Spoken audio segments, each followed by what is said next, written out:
Every generation has their back in my day moment. Our parents had cassette tapes and neon windbreakers and big hair. We had flip phones, energy drinks that made our hearts vibrate very fast. But what about kids today? What are they going to miss when they're in their 30s? What is their version of I miss Saturday morning cartoons and playing outside? Well, my fellow scholars, let's find out. Now, back in the prime of the United States of America, there used to be something called parenting. It was this really complicated method that people would use to try and raise children, to have them be sociable and interact well with others and be raised with general ethics and morals. I think people are gonna be nostalgic for the iPad era.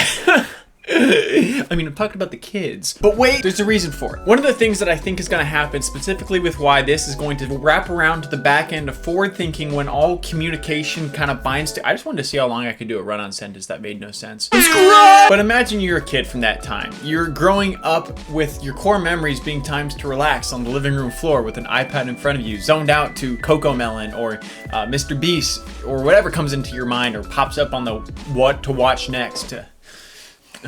Not me though, because I'm just starting this channel now, so those kids are all old by now, I think. Genuinely though, it's astounding to think that these kids have probably seen more YouTube ads than I ever did in the first 23 years of my life. I'm older than that now. Can you imagine though having a kid come up to you and say Mommy, can I watch Blippi make spaghetti in a dump truck again? All kids are British because they're stupid. But one day these kids are gonna grow up and sit there and reminisce saying, man, I wish when YouTube Kids used to be good. Dude, they suck now. People are gonna actually think that. Oh my gosh. You know, it was back before Mrs. Rachel sold out. I mean, we had the Teletubbies though. Did you ever think about that? Golly, those guys were horrendous. Kid, are you eating more paper? I have a kid back there. I have a ream of paper and she just bullets for it. She just wants to eat paper. Every single time I try to record a video, I turn around and she's got a mouthful of paper. Wait, like a godsend.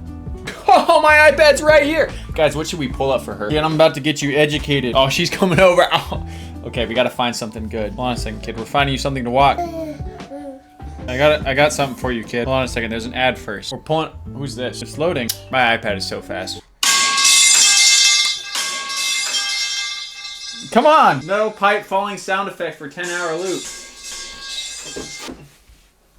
Like a moth to a flame. What do you think? Is that pretty good? Yeah, she loves it.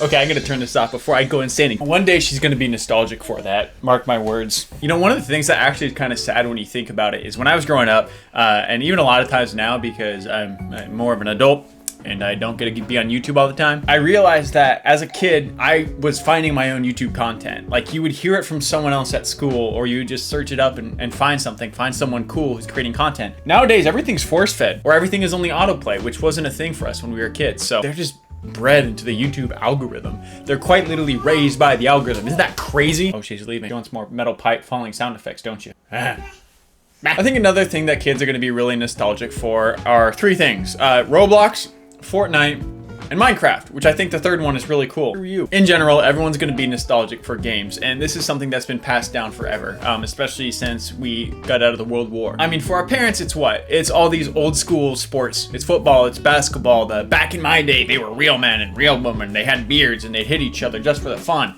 And we're talking about baseball. And they're always complaining about things that are happening now, even though technically they're better. Same with us. Already made a video on why I love retro nostalgic games. There's a certain feeling that it has, and I'm like, it's better because I had more fun doing it than you had when you were doing your stupid Roblox game. Pointing the finger. That's racist, isn't it? I heard somewhere that you can't point your finger at somebody anymore. I don't know if that's a thing anymore, but... Alright, she's racist too. But the reality of the situation is the games that we played back then are a lot worse than the games they're playing now. And they're still gonna have that nostalgia for games now, which is cool because of course the interaction with Minecraft. But once upon a time when your parents said go do something, don't bother me, it meant going outside and playing. And for these kids, it means going to a computer or an iPad or a PlayStation or whatever it may be and playing games for hours on end. Now, obviously, there's a limit to what is good and bad, but nonetheless, it is kind of cool to see that there are nostalgic transitions or nostalgic points that people are going to have of this generation that I will actually share with myself and people of my age, people who don't complain about sore knees. I actually had knee surgery. Look at that. Scar. Another scar. Same surgery though. Ooh, ooh, ooh, ooh. Works pretty well now. That was like 8 weeks ago. Kind of based if you asked me. The third thing that I think is going to be nostalgic for this younger generation is going to be fast food. This one kind of was weird, but you know, I feel like I'm just reiterating my own like young adult, young kid, young child back when I was a peewee. But there are some crossovers between myself and my childhood and people's childhood now, which I think is good. But one of them is fast food, and it's not just the meals, because we were nostalgic for Happy Meals and Dollar Menu. Holy cow, that used to be such a flex when Dad said we can go to the Dollar Menu on the way home. Get myself like a cheeseburger for $1 or 2 apple pies for $1. Who remembers that? Who years old? But today they have much different marketing. There's the BTS meal. There was the Angel Reese burger, which was actually like not bad, all things considered. Better than she was at basketball, am I right? But you guys remember the Grimace Shake? This here is not the Grimace Shake. But specifically, these kids are getting raised by marketing cycles. They're going to grow up missing products that are specifically meant to be missed. Nowadays, everything is limited edition, and you have to enjoy it for a short period of time, but it's designed that way, and this generation is the first generation to experience that. Again, for older generations, limited edition wasn't something that really necessarily was popularized, and it wasn't that every single thing that came out had a limited edition. You often didn't know that something was limited until 20 years later when you no longer could get it and you found that Grandma's Collectible was actually worth $800. Like some dude 50 years from now is going to be talking about how Prime was peak marketing back in the day and there never was an energy drink like it. But the thing that I think they're going to be missing more than anything else is the subscribe button. Obligatory call to action, am I right? Are you eating paper again? Holy cow. You munched off like the cover of the book. I can't leave her alone. It matches my shirt, by the way. But see that little pork belly here? Boop, boop, boop. She ate that. So destructive.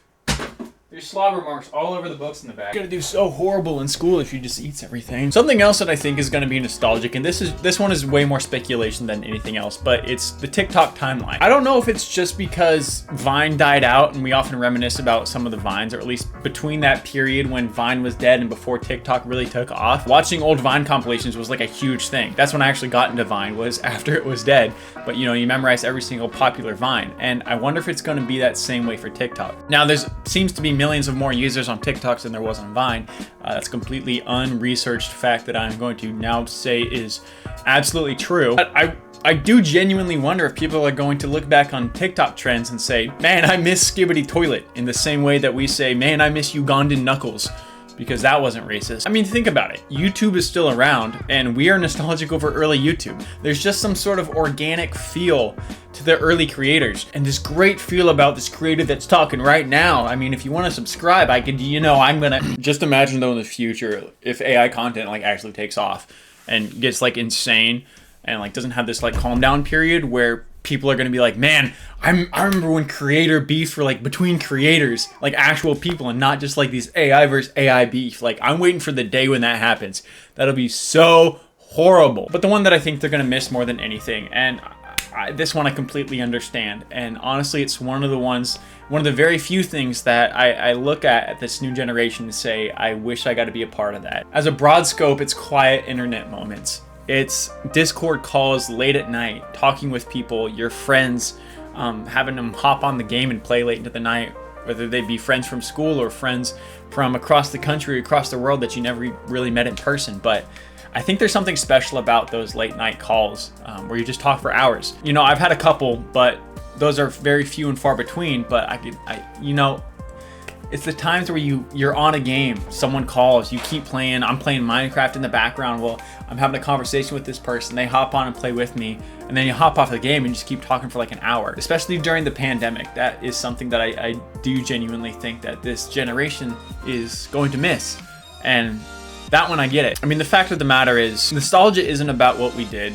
It's about who we were when we did it. And that's a feeling that we want to hold on to. It's, you know, it's never fun getting older. It's exciting in some ways, but you are always going to be up against this feeling that there was never enough time to fully do what you want. And so you're always going to have this nostalgic pull to hold on to a moment just a little bit longer, to be able to re-experience something one more time.